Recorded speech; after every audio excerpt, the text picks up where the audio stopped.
Anong paninda? Patupat at? Suman po. Suman. Walang... Patingin nga. Bakit nakabilad sa init? Hindi mo man ang tinakpan yung patupat mo. Para mainit, mukhang bagong luto, ganon? Hindi po. Patupat. Wala. Ano naman yon? Mukhang... Suman po. Anong klaseng suman? Yung malagkit po.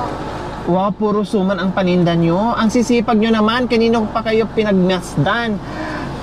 Naglalakad kayo sa tirik ng araw, no? At dala-dala nyo yung mga paninda nyo. Kayo ay mag-ama?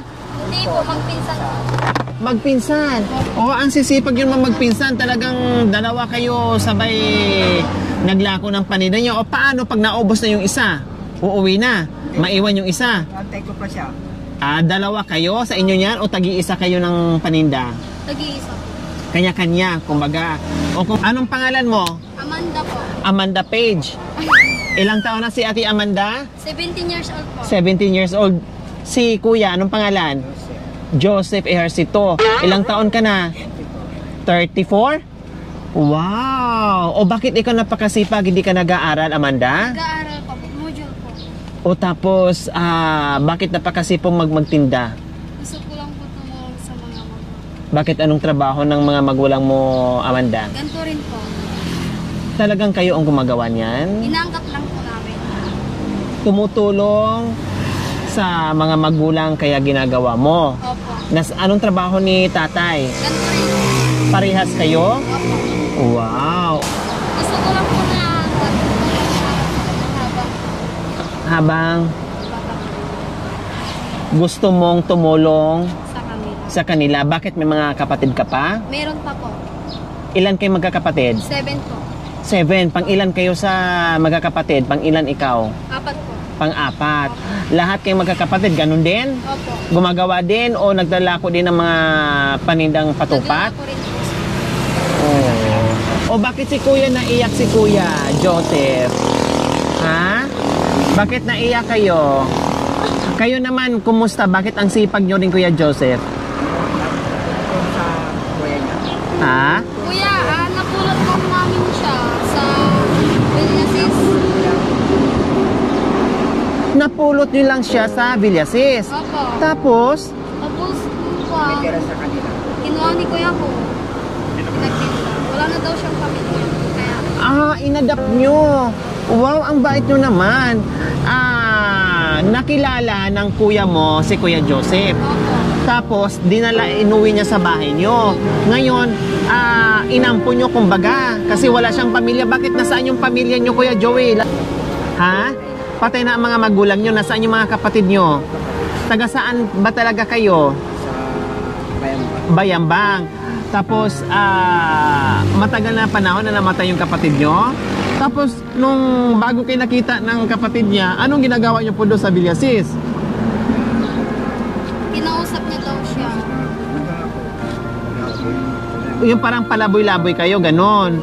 Hindi nyo alam, natutulog kayo sa labas. Parang homeless ang nangyari sa inyo. At buti na nakita kayo sa kapatid niya at kinausap kayo, tapos dinala kayo sa bahay nila. Ilang taon ka na sa kanila ngayon?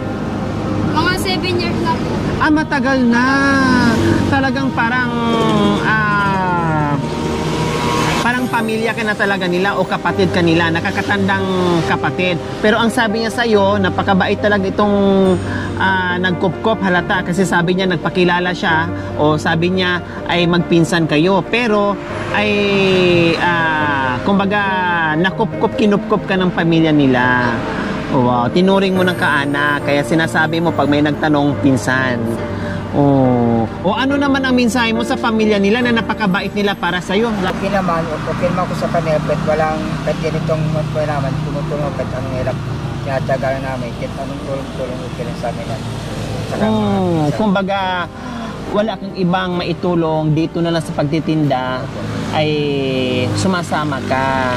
Tama yun, no? Magpapasalamat ka na lang sa mga taong gaya nila na may mga puso na kayang tanggapin yung sitwasyon nyo at kayang kayong kupkupin, no? Mahalin at ituring parang pamilya. nawalan man kayo ng pamilya, nag-isa man kayo, ulilang lubos kayo, pero ngayon may bago kayong pamilya na tumanggap sa inyo. Kaya wag na kayong sad. So ayan po mga kabayan, no?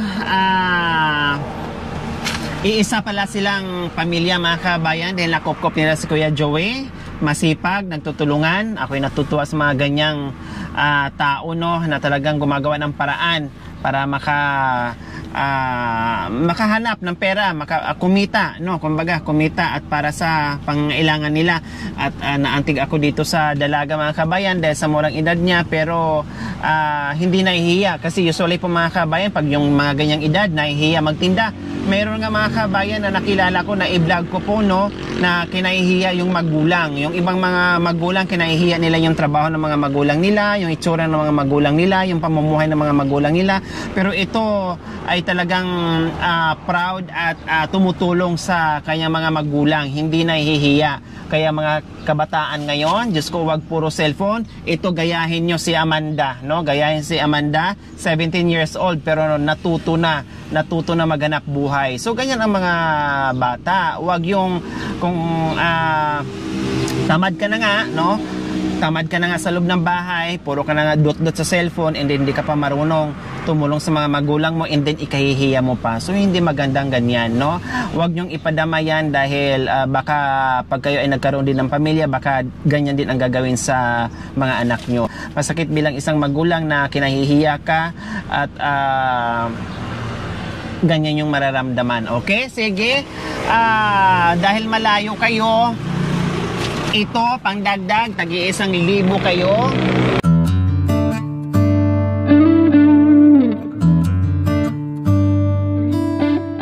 Oh, para makauwi kayo, oh, 'di ba? Nagulat kayo, ano?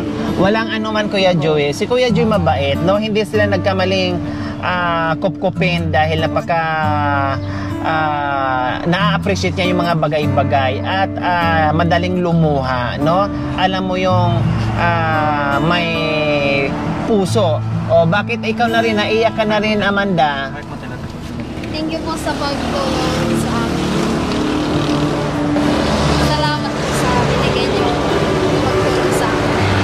Sana po gayahin niyo din ako na magsipag para makatulong din sa mga parents nila. Anong